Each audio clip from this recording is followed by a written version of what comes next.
Shalom, shalom, graça e paz, meus queridos irmãos, irmãs, amigos e ouvintes do canal Evangelho Mensageiro de Cristo. Aqui nos fala o presbítero Josué da Mato Júnior, o Mensageiro de Cristo. Pedindo aí, chegou agora, não nos conhece?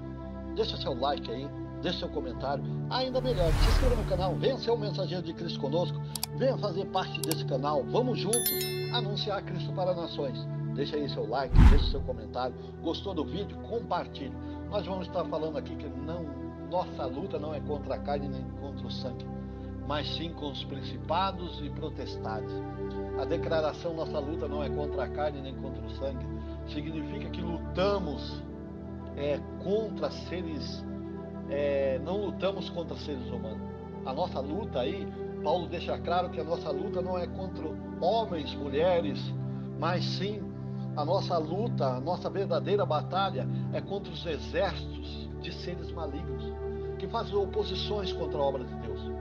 Por isso, o mesmo versículo, Paulo explica que guerreamos, que lutamos, que batalhamos contra principados, potestades, contra dominadores deste mundo tenebroso, contra as forças espirituais do mal nas regiões celestes, como nós encontramos em Efésios, capítulo 6, versículo 12. Foi o próprio apóstolo Paulo que faz essa exortação aí acerca da batalha espiritual que os crentes enfrentam. Escreve aos crentes de Efésios, ele exorta sobre a realidade desse conflito. Todo remido está envolvido e ensina como o crente deve encarar esta batalha, esta guerra. Como nós encontramos em Efésios 6, do capítulo 10 ao 20. Essa luta não é contra a carne nem contra o sangue, perdura até o fim do presente era e vai até o dia glorioso do retorno de nosso Senhor e Salvador Jesus Cristo. Quando esse dia não findar, nossa batalha ainda continua. A palavra carne e sangue aparecem em diferente contexto e diferente texto na Bíblia e por isso assume diferentes significados. Há um sentido muito usado no Novo Testamento. Quando encontramos a palavra carne, significa a natureza humana corrompida pelo pecado, corrompida pela mentira, corrompida pelo inimigo das nossas almas.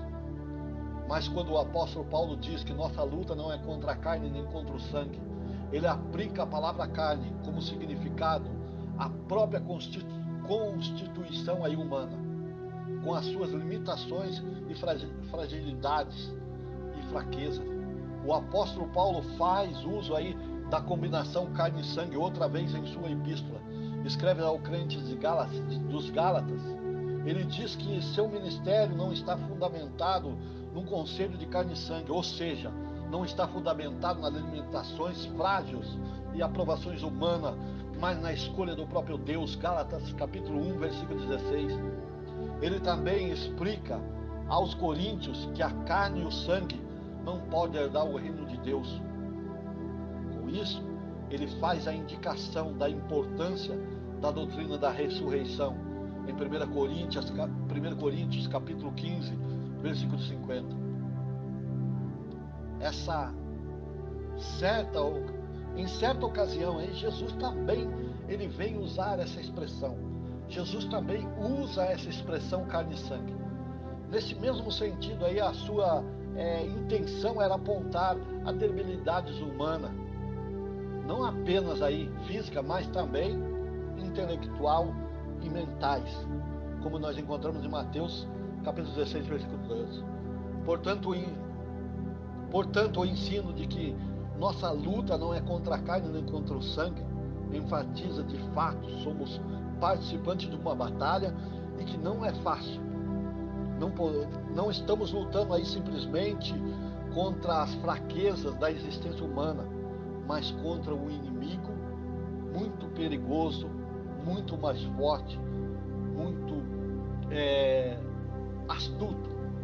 Após dizer que a nossa luta não é contra a carne nem contra o sangue, Paulo imediatamente indica quem são os nossos verdadeiros inimigos. Ele diz que a nossa luta é contra os principados e potestades. Com isso ele apresenta aí muito claramente a realidade das hostes espirituais, dos seres malignos que governam esse mundo.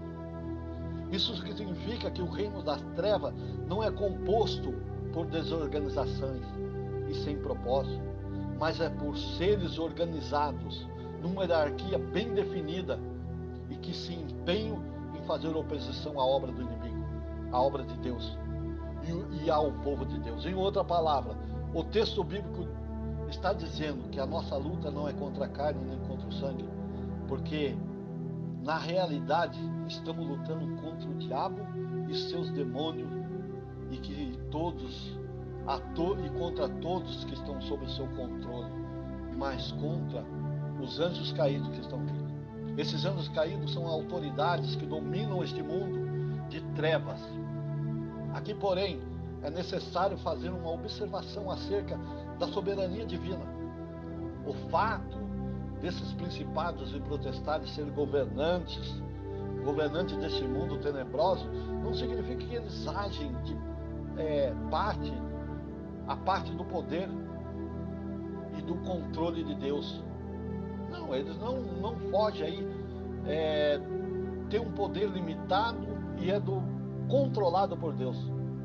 Os principados e potestades das trevas não são autônomos, eles não são seres soberanos, eles não fazem tudo o que desejam fazer.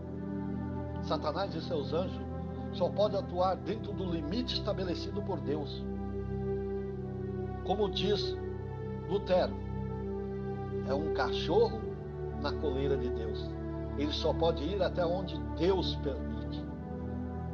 Explicar o governo desses seres malignos deste mundo, dizendo que sobre a província permissiva de Deus, esses seres controlados tiranicamente o mundo da ignorância e do pecado e da tristeza.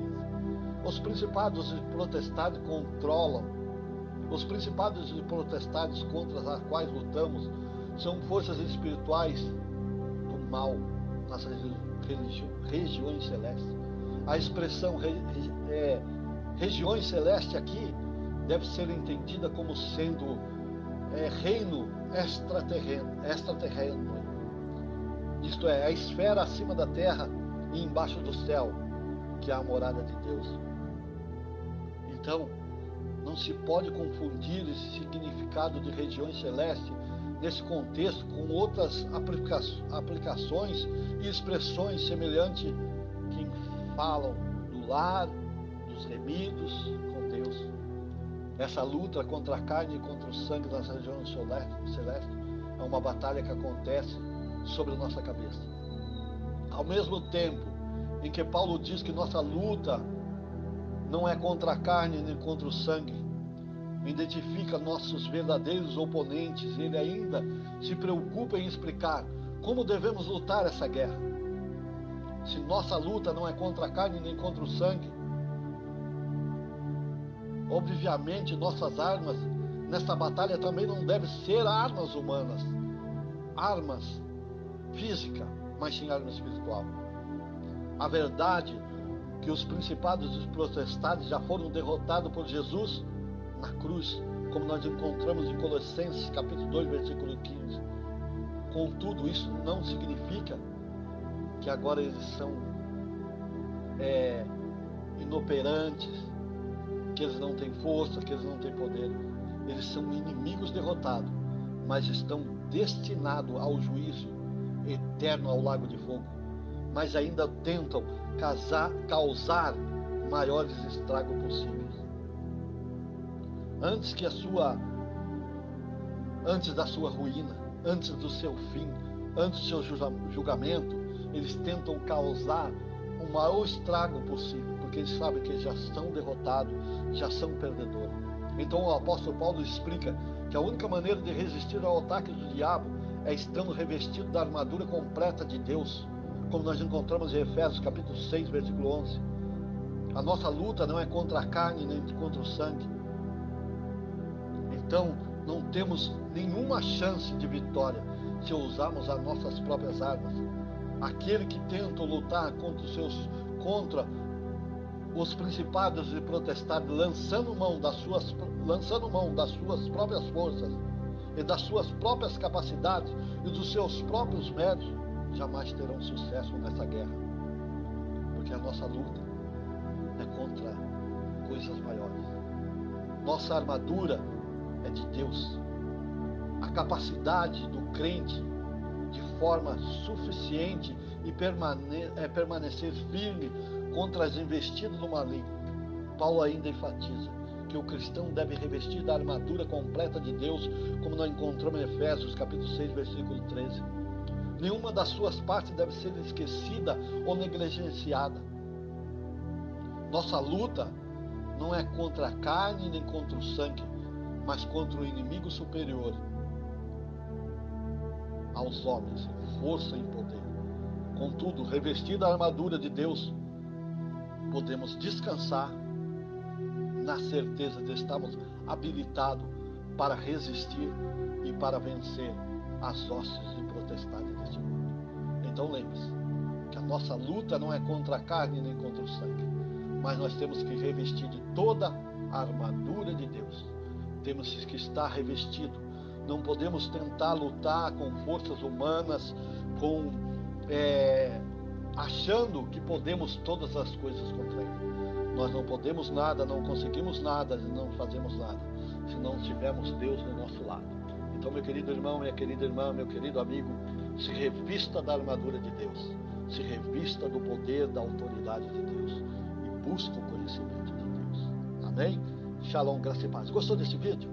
Gostou? Então deixe seu like, deixe seu comentário, compartilhe o vídeo, se inscreva no nosso canal. Vem ser um mensageiro de Cristo conosco. Que Deus abençoe. Até o próximo vídeo. Amém? Se inscreva no nosso canal e ative o sininho.